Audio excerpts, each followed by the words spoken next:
নমস্কার বন্ধুরা, চলে এসেছি আজকে একটা একদম অন্যরকম স্বাদে একটা রেসিপি দেখাবো। তোমাদের সঙ্গে থাকো, তোমরা অনেকে খেয়েছো সেটা আশা করি, কিন্তু আমি করবো, তোমরা আমার সঙ্গে থেকে দেখো। আশা করি তোমাদের খুব ভালো লাগবে। একদম হেলদি, টেস্টি এবং গরমের একটা উপযোগী খাবার, গরমের খুব মনোপুত একটা উপযোগী খাবার। হ্যাঁ, তার জন্য দেখো এই যে ভাত নিয়েছি, রান্না করা ভাত খানিকটা।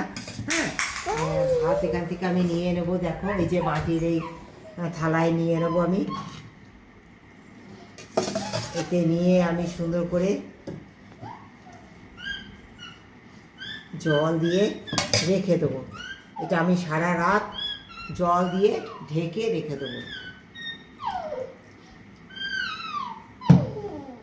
সুন্দর এই সারা দিয়ে ঢাকা চাপা দিয়ে আমি এরকম রেখে দেবো।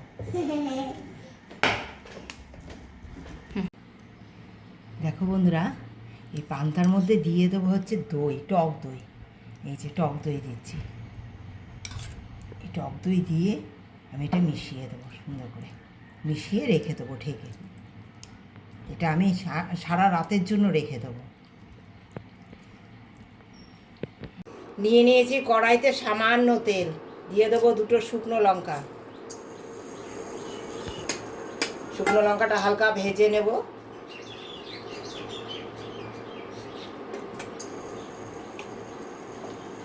খুব বেশি তেলের প্রয়োজন নেই, সামান্য দিচ্ছি বন্ধুরা। দিয়ে দেবো অল্প একটু সর্ষে। তোমাদের পান্তার পরিমাণ অনুসারে তোমরা সর্ষে শুকনো লঙ্কাটা ব্যবহার করবে বন্ধুরা।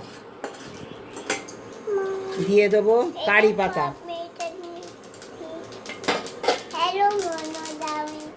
এই দেখো টাটকা তাজা কারি পাতা নিয়ে নিয়েছি।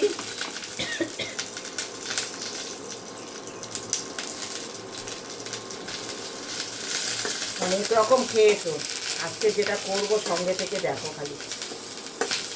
এই যে ফোড়ন দিয়েছি, দিয়ে দেবো পান্তার মধ্যে।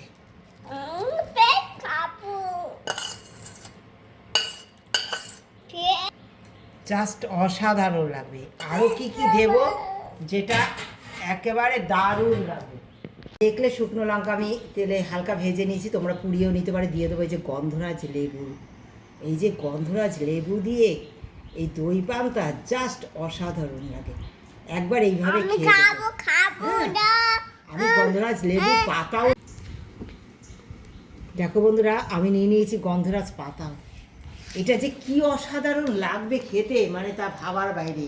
এই কারি পাতা দিয়ে, গন্ধরাজ লেবু রস দিয়ে, গন্ধরাজ পাতা দিয়ে, হ্যাঁ, মানে একেবারে জাস্ট অসাধারণ। এই গন্ধরাজ পাতা এর সঙ্গে দইয়ের সঙ্গে মিশিয়ে নেবো। কারি পাতা, গন্ধরাজ পাতা, লেবুর রস, একেবারে জাস্ট অসাধারণ।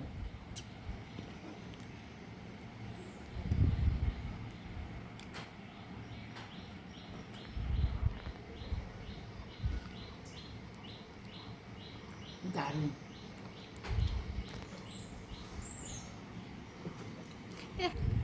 কেমন লাগলো আমার এই গন্ধরাজ দই পান্তা একবার কমেন্ট করে জানিও। ভালোবাসা দিয়ে তোমরা অবশ্যই এই গরমে এইভাবে খেও, শরীর ঠান্ডা রাখবে। আশা করি তোমরা সকলে সুস্থ থাকবে, ভালো থাকবে। দেখো বন্ধুরা, এই যে কারি পাতা দেওয়া পান্তা, এটা কেন বলো তো কারি পাতা দিয়েছি? এই কারণে, অনেকে তো গরমের সময় সুগার যাদের, তারা পান্তা খেতে পারে না, কিন্তু এই যে কারি পাতায় কী করে, শরীরে আমাদের ইনসুলিনের কাজ করে অনেকটা, মানে সুগারের জন্য অনেকটাই ভালো। তাই তোমরা যদি কারি পাতা দিয়ে এইভাবে দই পান্তা খাও না, ক্ষতি এতটুকু আমার মনে হয়, আমার বিশ্বাস যে একেবারে ক্ষতি এইভাবে হবে না। কারণ আলু মাখা খেলে অসুবিধা হয়। আলু মাখাটাতেও তোমরা যখন সিদ্ধ করবে তখন ওর মধ্যে লবণ দিয়ে সিদ্ধ করে নিও।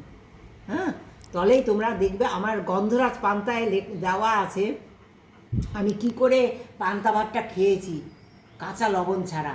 দেখে নিও তোমরা, তোমাদের ভালো লাগবে, নিশ্চয়ই তোমরা সুস্থ থাকতে পারবে।